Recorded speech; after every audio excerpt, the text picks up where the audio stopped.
Hey, hello everyone. Well, thank you for joining us and welcome to number 18 in our Graph Guru series. Today's topic is entity resolution with the native parallel graph. So we are using the Zoom application. All the attendees are muted. If you are having any Zoom issues, please contact one of our panelists via the chat. If you're having a tech issue, you can use the chat. If you have a question you want to ask one of the presenters about the topic today, we would invite you to use the Q&A. And we'll save about 10 minutes at the end for Q&A. So again, if hopefully you've updated to your latest Zoom app, and that if you have, you shouldn't have any problems. And at the end, we will be sending you a link to the recording of today's webinar. So in case you can't stay for the whole thing, we will send, or you want to just look at it again, we will send you a recording. So I'm Victor Lee. I'm the Director of Product Management at TigerGraph. I've done, I don't know, maybe 6 of these Graph Gurus. And joining me today is another veteran of these Graph Gurus, Xinyu Chang, who is the lead of our solutions team. And today, as I said, our topic is entity resolution. So I'm going to start off by giving you a definition of what is entity resolution and some examples. Kind of at a high level, talk about some methods. And then Xinyu is going to take over and speak in more detail about some methods and looking at an example, demonstrating an example. And then we'll have Q&A at the end. So I want to start off by this anecdote, which is kind of related to our topic, and maybe a lot of you have heard about this. You have several blind persons who are all brought to an elephant, and they're touching different parts of the elephant, and from that, they get different ideas of what that elephant is. Person who's touching the tusk thinks, oh, it's a spear. Person touching the trunk thinks it's a snake, etc. So because they can't see the whole thing, they have different impressions of what it is. And that's part of the problem that we have with digital systems trying to record what is a real-world entity. So we have a real-world entity, and nothing can describe it completely. And often there are even errors. It may not describe the thing correctly, or things change over time. So a description you had one day is no longer an appropriate description. So we have real-world entity recorded online or on disk, a digital representation of that entity, and the same entity could be mentioned several times. Sometimes the information will actually be identical. Sometimes it's going to differ, and that's what makes it challenging. So that's the problem of entity duplication. The solution is entity resolution. This is where you use clues to try to determine which of those different digital entities probably refer to the same real-world entity, and then you link or merge them together. So for example, say you run a website and you use cookies, and that helps you to track different people. But sometimes people log on from different devices, and so they don't have the same cookies, and you're trying to match them. So is this particular web visitor the same as that one? That's what entity resolution is trying to do. Or so you have a person who over time or in different realms goes by different names. It could be they use a nickname. It could be, depending on which community they're in, they actually use a different language name, or they have changed their name on purpose, due to marriage or just for some other reason. So we can associate those persons. And then let's say that we find out that, oh, that Ken Yang was actually this web visitor, and now we've been able to link all these different entities together. But that Ken Yang is not the same as this Kenny Yang over in Pittsburgh. So sometimes just because two people have the same name does not mean they're the same person. But it does turn out that that Kenny Yang is in fact the same Kenny Yang in this other Pittsburgh without the H at the end. And that's just due to either a typo or somebody's misunderstanding.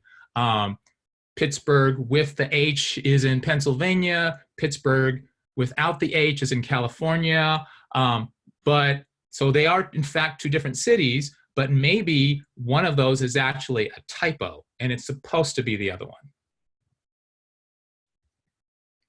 So TigerGraph has actually come across this with many of our customers. Entity resolution is a really popular application for graph because it can do so much for you. And Xinyu is going to tell you about that. So one of our customers is Zillow.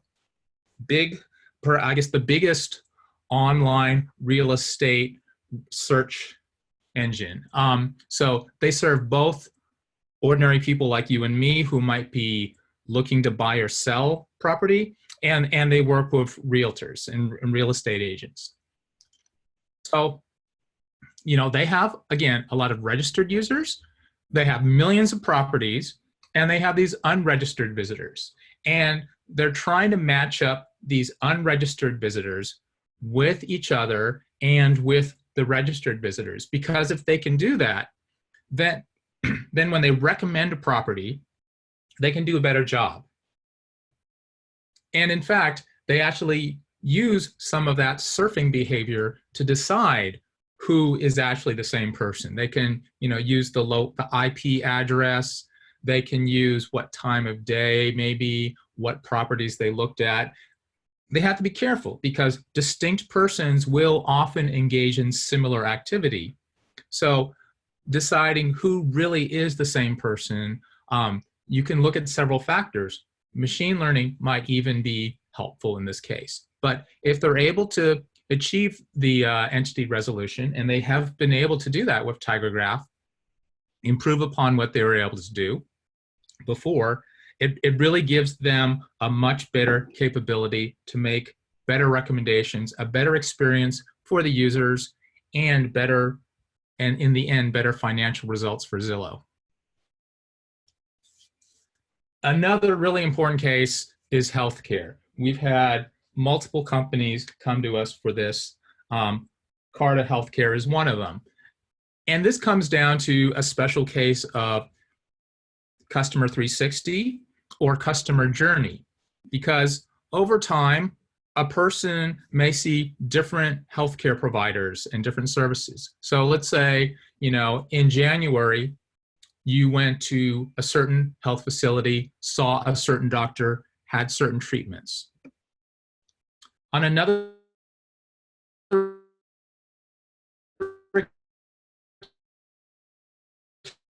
occasion, you go to a different and set up a different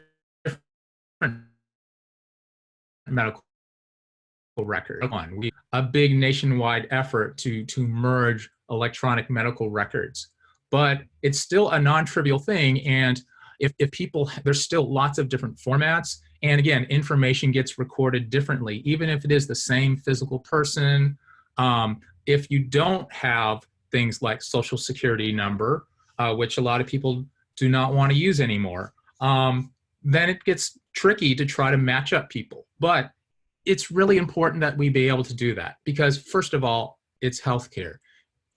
Knowing all the different diagnoses and the different treatments you've received is important for receiving the right care. You don't want to make a misstep of mixing two different incompatible drugs. You don't want to repeat procedures that have already been done. So it really provides the patients with better service. You get fewer errors and you lower cost. So serves everyone if they can do effective entity resolution.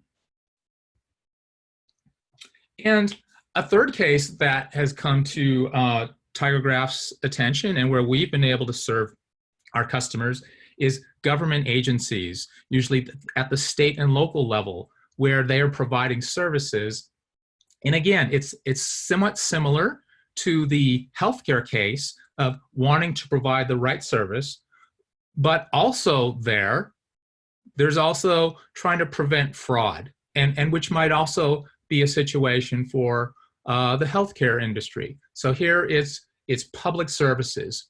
You want to make sure that the right people are receiving the right services to see whether they truly qualify or not. Are they providing consistent information to different agencies?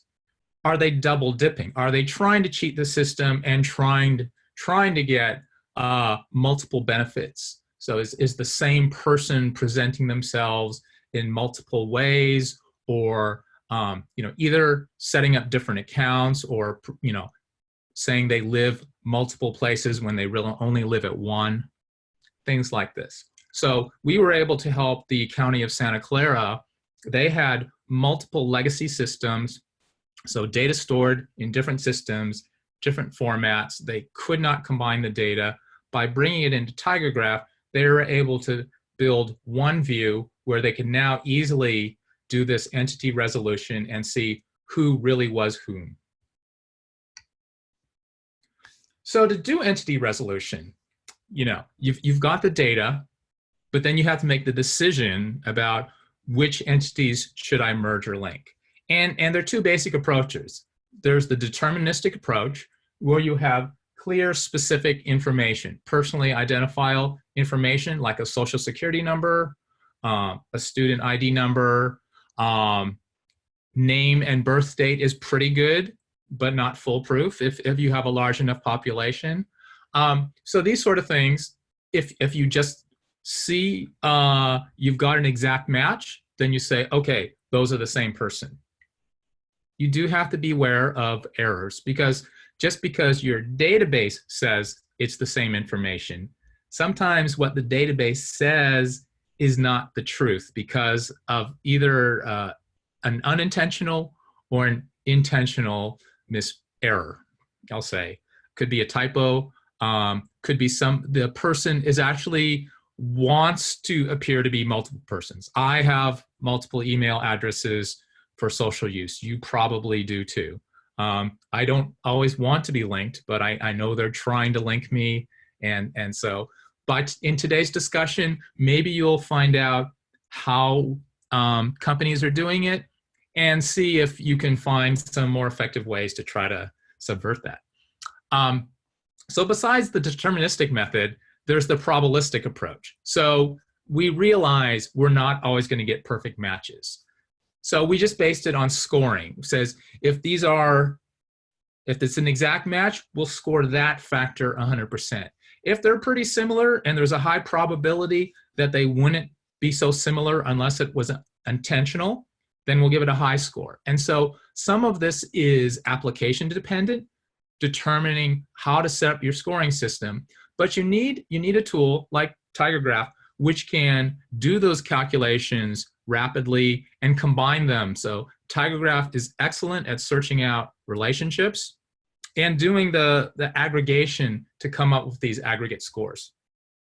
And third, if you don't quite know how you should score this, you can use machine learning, and that will provide you a model that tells you this is how you should score it to determining who really is a good match and who isn't. But the issue with machine learning is you generally need a training set. You need some past cases where it could look and say, okay, these turned out to be matches and these did not.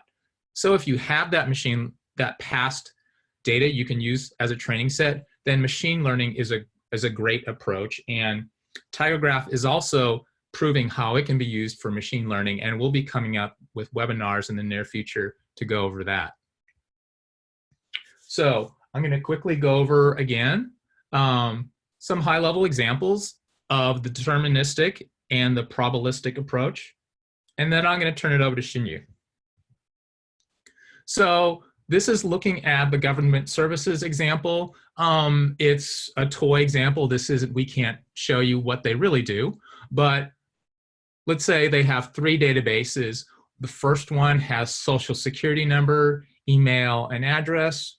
The second has social security number, also phone number, a name, and age. So there's an overlap in social security number. So when you're trying to merge those two, we have person entities, but we also create separate vertices for some of these attributes. And that enables us to, it's a really convenient way to link things.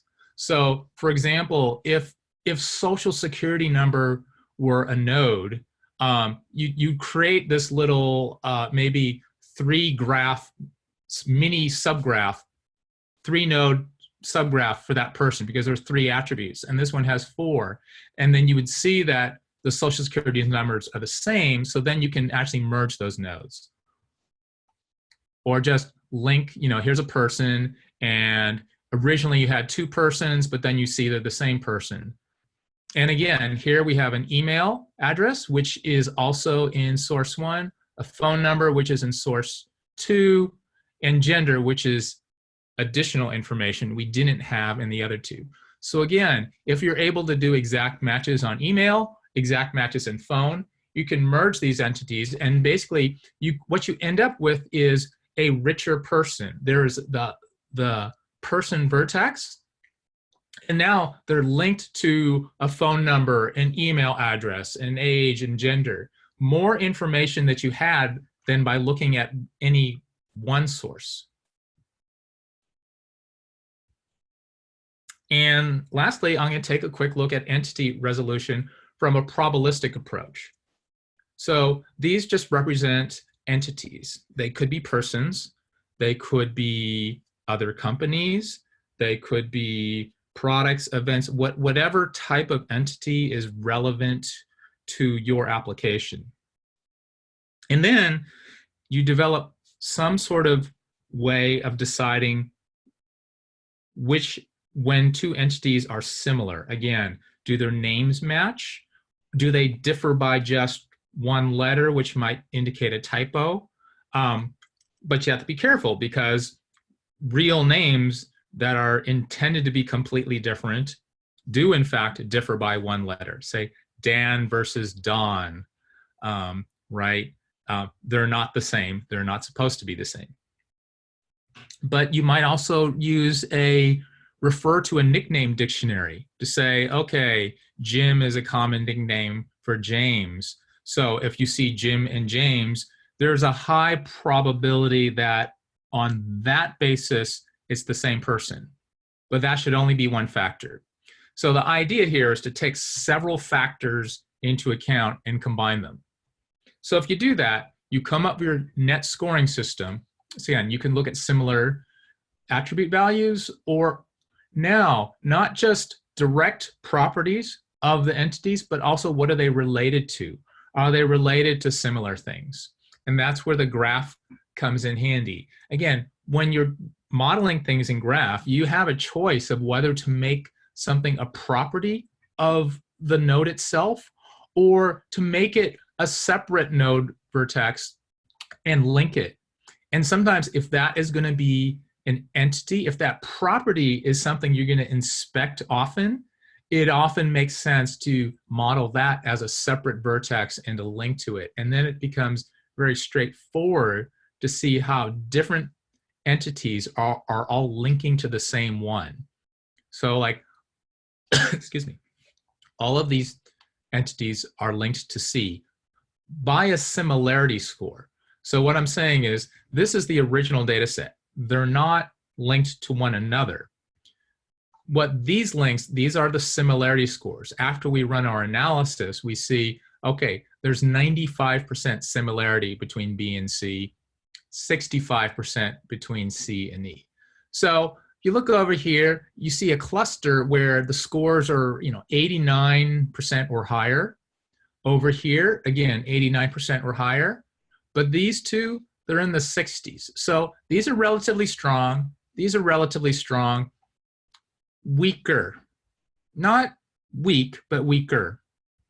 And so you might decide to cut them like this. And so there's a high probability that these in fact refer to one real world entity. for example, named Barry Markin, and these refer to another real-world entity called Beryl Markham, pronounced similarly, but distinct persons based on the evidence of their other attribute values and other relationships. So I'm going to stop there now, and I'm going to let Shinyu take over. And I'm assuming that he is prepared to share his screen. Yep, looks like he is taking over. Okay, I'll share my screen and take over. Okay, hello everyone, this is Shinyu. So I will start to talk about the method on how to do the entity resolution. Especially I'll show you, and I will show a demo on how to use TigerGraph to solve this entity resolution problem. So usually entity resolution problem can be solved in 2 steps. The first step would be the record matching and linking. That is, match and link the record possibly to be the same entity, same account, or same person. And after we get them linked, matched, and linked, then we can do all kinds of analytic on it. So we can extract the business value from the network of the connected records. Okay, and one of the very important point I want to make here is both of the steps are actually very strong graph use cases. So here, for step 1, with the record matching and linking. So 2 records can be linked based on many factors. So from the user profile data, like 2 records can share the same or similar first name, middle name, last name, gender, date of birth, or we can tell it based on their logged in info, such as the IP, device ID, phone number used, the cookie, or even cell tower. And other than that, some other info it will be very important, like their home address, their working address, and even like 2 entities or 2 records, they frequently appear in adjacent geospatial location. That would be very important factor too. Also, some like personal info, like schools and employers. Other than that, for some other use cases, like one mobile user, his Wi-Fi and device ID appears frequently in the same like transaction, or like a car plate and the car video has been detected under the same camera, right? Then we can tell, okay, this device ID actually, this Wi-Fi actually belongs to this specific cell phone, or this car radio actually belongs to that car plate, something like that. So there are many things that we could use to match and link the records together to tell that, okay, these guys are actually the same thing. Okay, so here in this chart, it illustrates the procedure how we link the entities. Okay, we can use everything we have mentioned in the previous slides. First of all, we would construct the graph based on the records data. Okay, and the graph would be pretty much look like this, with the green node, green vertex to be the records, and the red vertices as the attributes. Okay, and each record, every 2 pair of records, they are minimally like 2 hops away. And by running some matching algorithms, we can build this linked entity network. And coming to the matching algorithm, it can have like 2 types. Like as Victor has mentioned, the deterministic and the probabilistic method to link the entities, right? So here on the graph, we can do like a similarity-based algorithm, like you can run a weighted cosine similarity to assign each different dimension a different weight in order to calculate a score for the matching. Or you can just do rule-based. To define your own rule. Two people share the same SSN.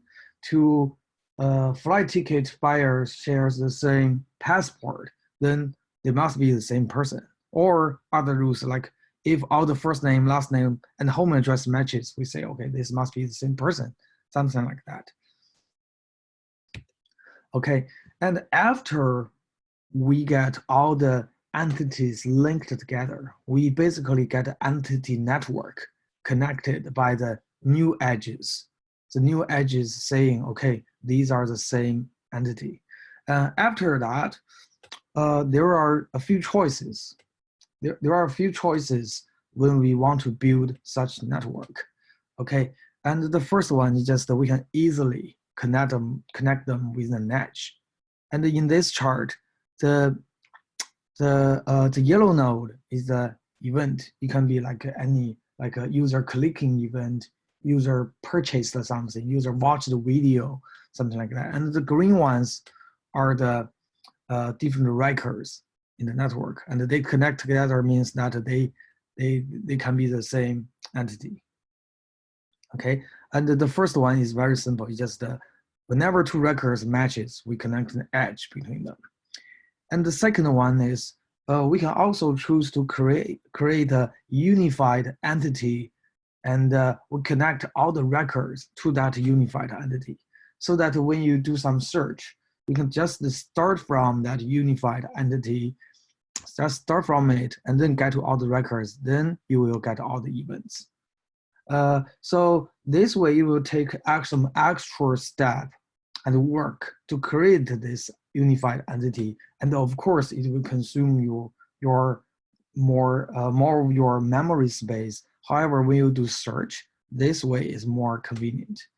And the last way can be like if two things matches, you just merge them together and migrate migrate the events from the one being merged to another, to the merged vertex, right? Actually, I personally don't like this one, because if you merge them together, we actually lose some information, and it cannot be reverted, right? And it takes some time to migrate the events, and later on, you cannot query for the merged vertex anymore, right? Okay, so these are the choices for the linking part. So after this entity network has been established, we can do a lot of things to extract the business value from this graph. We can do a lot of business intelligence, business analytics on this. Like you can provide more accurate, since after they are all connected, you get a complete picture of a personal account. You know exactly what he has done in the past. So that will definitely help you with more accurate advertisement delivery, as well as it will give you, make your recommendation algorithm, it will provide your recommender algorithm with higher converting rate. And it also, it will be a lot of, makes your customer 360 a lot more easier. Okay, so, but why? As we can tell, in step one, we calculate the similarities, we handle the matchings with the graph. It's a very natural graph problem, that graph problem of finding similar entity pairs, right? And for the second step, it's also actually even stronger graph problem, because after we establish this entity network, and when we want to pull things out from this network, it becomes a weakly connected component problem. That is, when you want to query for the ID of one record, we also want to find all the connected records in the network with with the algorithm very similar to weakly connected component algorithm, to find everyone that tends to be the same entity, and then further get all the behaviors of the user. So that will makes the algorithm traverse many hops on the graph in order to get all the behaviors. So this is a very strong graph use case. Okay, here, let's look at the demo has been created on TigerGraph.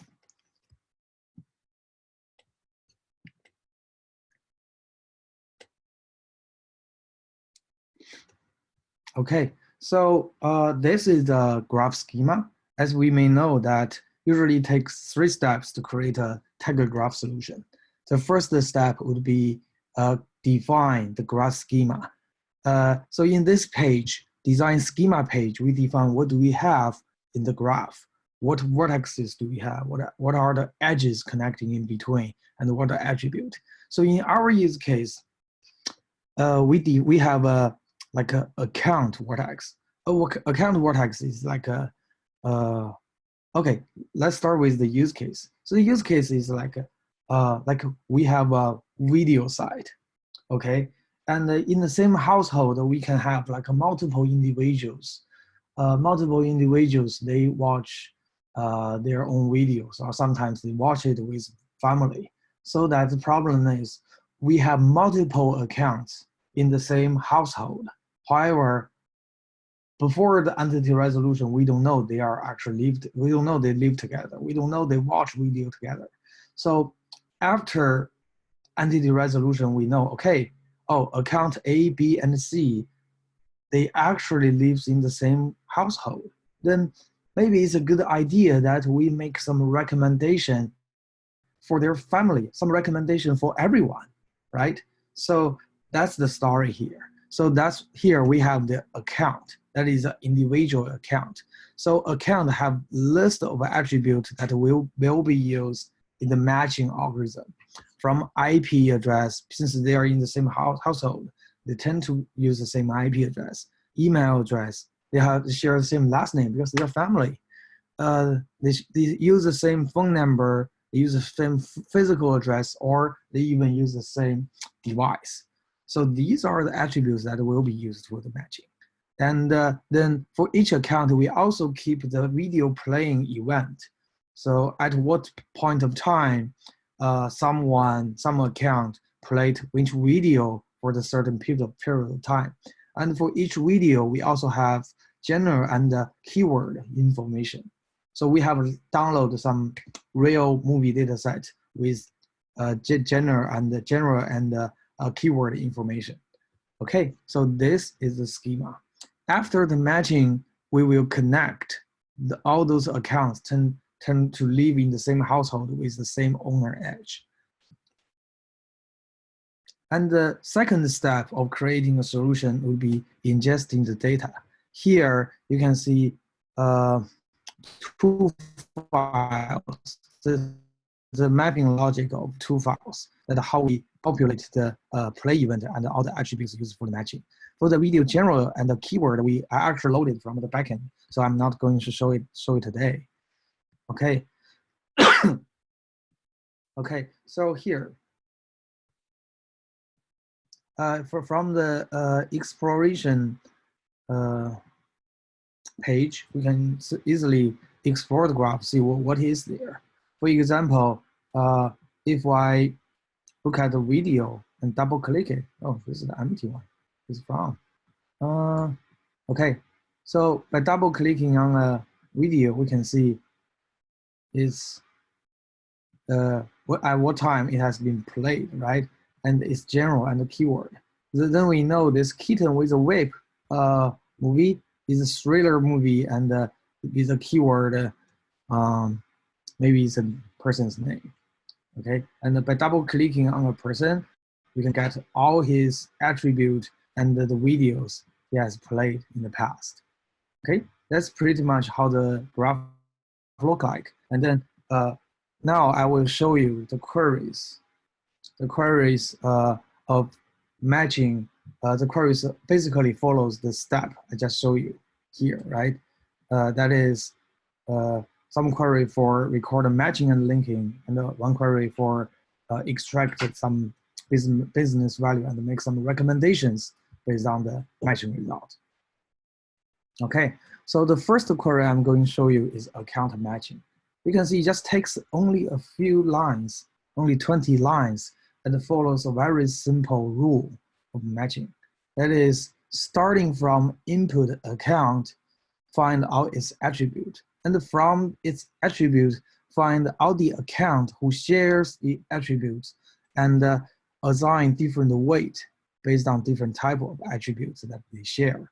Then in the end, based on we get a score of matching. When the score of matching is larger than the threshold, we will insert a same owner edge between the two accounts. Okay, and then with the main query, I do the same thing for all of the account. Okay, it's very easy. Just a time parameter, I run it, and then all the same owner edges can be created here. Now we have like 1,800 same owner edges. After it's created, we can easily export it to take a look.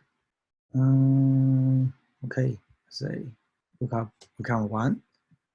Okay, and then expand it with what? With the same owner edge to other account. Same owner. Okay, cool. Okay, and we can see that after calculating that, we can see this person, the dead Harcourt, is the same, maybe lived in the same household with Sarah and Todd. And we can see if we expand all these vertices and look at its attribute, we can see that they have a lot of stuff in common. They use the same IP address, they use the same device, and they also lives in the same physical address. So they are the matching with very high score. Okay, so now we have got this entity network established. So as the next step, now we are going to run some query to make some recommendations based on that. So here is the get account. This is a video recommendation query. So what it does is simple. First thing, it will run a weakly connectable algorithm to get the weakly connected component of the input account, say account 1. And then with number K means I want to get the top K most recommended video from that fully connected subgraph or connected component. So starting from the connected component, we find all the videos, and then further we go to the general and the keywords. And then from the general keywords, we get to other videos that they never watched before. Okay. Okay, now you can see in the visualized result, we have, this is our starting point, and these are the other two accounts that they are in the same household. And based on all the video watching behaviors, in the end, we recommended these 10 videos that is has a larger size in the result. And by looking at the JSON result, we can see that the first video is the quest for spear, right? And here, in this map accumulator, we can see the reason for the recommendation. Because the entire household has watched drama for 10 times, comedy for 8 times, and thriller movies for 2 times, and give its overall score 32. So that's why this movie has ranked in the first position of the recommended list. And in the same way, we can find the details and the reason for the recommendation for all the other videos. And the recommendation is based on the entire entity, all the actions taken for all the accounts belongs to this who lives in the same household. Okay, so later we will upload this solution to the TigerGraph GitHub link. You will receive a link to download it, as well as we will create a starter kit in our cloud. So you are very welcome to build like a TigerGraph Cloud account and try this out. Okay, and that's my part. Victor? Thank you, Shinyu. Do you want to just pop back to the slides, and then we'll sort of summarize and switch Sure. to our Q&A session? Yeah. So just want to make sure if anyone does have a question, there should be a little box in your Zoom panel. We'll wait a couple minutes, but I have one question for you, Shinyu. Mm-hmm. So I think the example you showed, there were maybe 10 different attributes for the account. Yes. I've seen Schema where the entity has maybe 100 attributes. Is it practical to to represent each of those as a separate vertex type? Well, that's a very good question, I would say, because here we picked like a 6 as vertices, right? So usually in the use case, we have something serve as like a prerequisite, right? You have to get something that is really important, and you want to make sure they share the common they share the important attributes in order to get a match, right? So those attributes are definitely recommended to create as vertices. And sometimes, like, we don't necessarily create everything as vertex. Like, we can also use them as attribute. So therefore, in your query, after they are matched through all those defined vertices, then you can then later you can match to do the matching or the scoring for the attributes stored on the vertex. Okay, then we can avoid defining too many attributes in this case. Okay, thanks. We do have a couple of questions from the outside. First, can an entity network be queried using a compound key specifying 100% probability, meaning that you have to match every component of the compound key? Yeah. I will add that we do have support for composite keys in TigerGraph. Yeah, and I think that is definitely a great idea. If you want to exact match, then compose some compound key. Yeah, and then by creating a compound key, that will significantly reduce the number of neighbors of the attributes, right? Therefore, and whoever connects to that compound key is exact match, and so that is a great idea to do that. Yeah. Great. Okay, let's see. Are relationships set up when defining the schema, or are they inferred by TigerGraph, or both? So relationships, I guess, edges. Are they defined when defining the schema, inferred, or both? Yeah, they have to be defined before we running any algorithms, so that the algorithm can populate those. I think you are referring to the edges connecting to the records, right? Then the algorithm can populate those edges. Right. So there's sort of two cases. The edges we see here, maybe except for this loop, the self loop one around account. So the ones that are from account pointing to other things, we define those in the schema. And we also define similarity between two accounts as another type, but it's populated when you run the entity resolution and algorithm, right? So when you run the algorithm, then it says, okay, these two people are similar, and then we'll insert a new edge between them. So we define that the edges could exist, but the actual edges are created when you run the entity resolution. Yep. Okay, let me see. I see another one. I'm just reading this myself. somebody is mentioning that they do entity resolution at their job. Yep, that's a common task. Constantly streaming in new identifiers in, or adding new matches. So doing real-time new information, real-time, well, new matches and new updating existing match, or merging two or more matches. During peak hours, we're doing about 150,000 collapses or merges a minute on a single table. Do we think TigerGraph might be able to support that sort of load? I would say yes. Yeah, I would say yes too, because recently in a customer's project, initially they do it with like a relational database, and the performance tends to be very slow. It takes many hours to calculate the entire data set.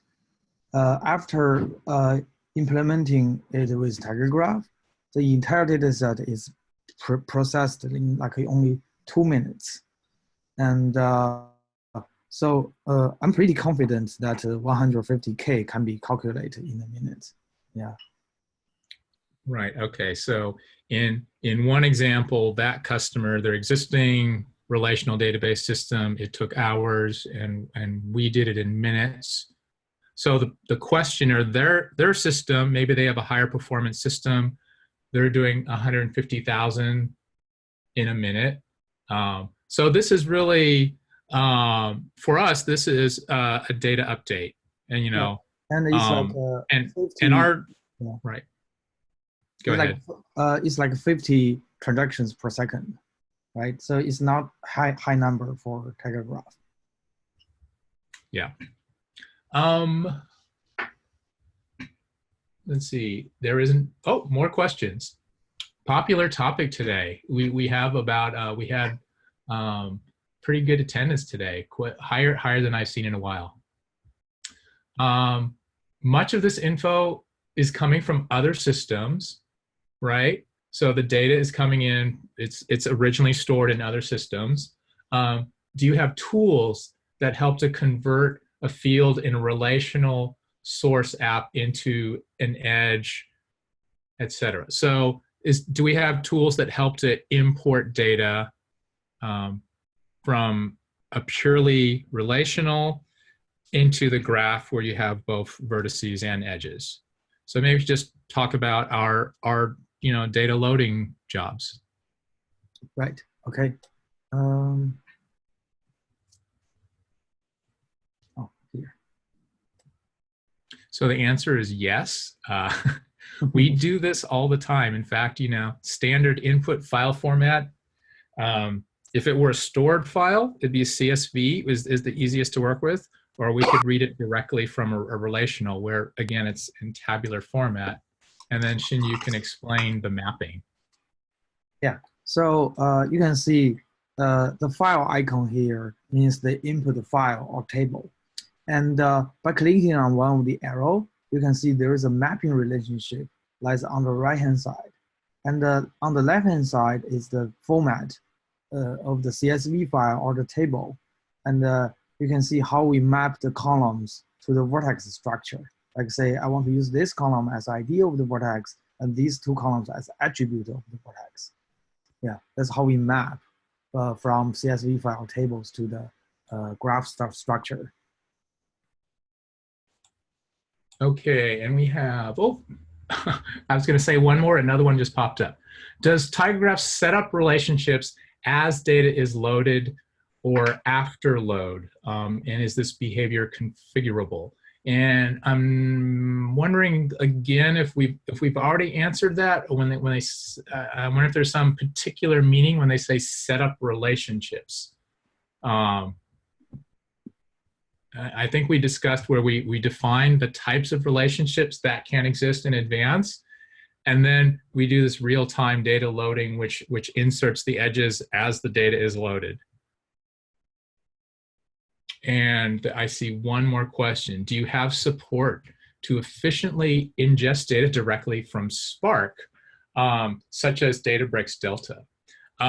In our next update, product version release 2.5, which is coming out very soon. We will have an initial version of a Spark connection tool using JDBC, and with the next we will be improving upon that in the next planned releases. So definitely we come, and there is a upcoming Databricks Spark conference, which actually in Europe, where we will be presenting in Amsterdam in October 17th. We have 2 presentations at the Databricks conference.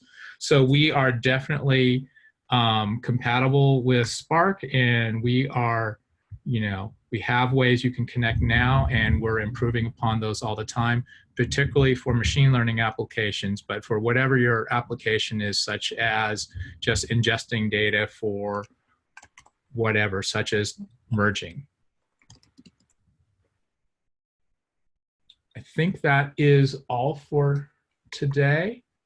That's been a really good set. We had, is there an example, is there a sample of spatial adjacency? So I think we've done a webinar previously about geospatial analysis. So we can certainly represent geospatial data. Do you want to say anything more about that, Xinyu? Yes. So basically the idea is we cut the map into bounding boxes, and each bounding box is a vertex. And all the objects can be houses, cars, people. If you know its longitude and latitude, then you can map the object to that bounding box vertex. And then from the bounding box, we can create the IDs of other bounding boxes. Then we can just easily get the nearby object.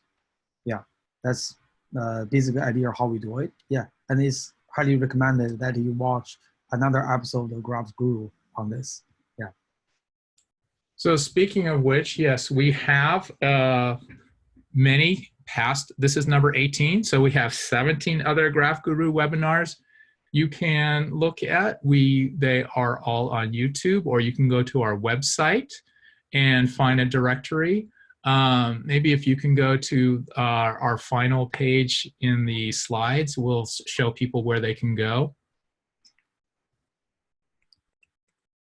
And so besides having these Graph Guru webinars, we have other white papers, we have documentations. You can try out the product for yourself, of course.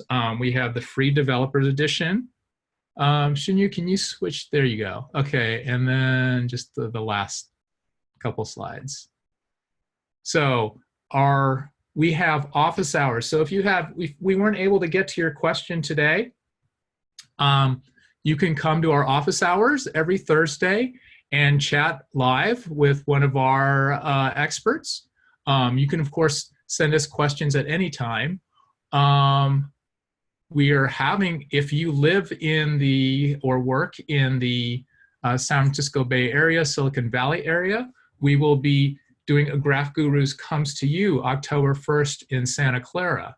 So just go to our website and you'll see more information. We'll be sending out these slides again shortly. And October 9th will be our next Graph Gurus topic, number 19. And there we will be talking about deep learning implemented by GSQL. So we want to thank you again for coming. Again, and all of these Graph Gurus, the ones, we usually have a data set that you can download to run to try the examples we show. For additional resources, I think that's the next slide. Can you advance the next slide? Yeah. And we'll wrap up there. So again, you can try TigerGraph yourself online with Test Drive. You can download the developer edition for free. Go to our developer portal for more information. The Graph Guru script, so you can get the slides and get the test files so you can try out the same examples that we demonstrated, or go to our chat forum. We're on YouTube, Facebook, and LinkedIn. And thank you so much for joining us. This really been great, and hope to see you next time.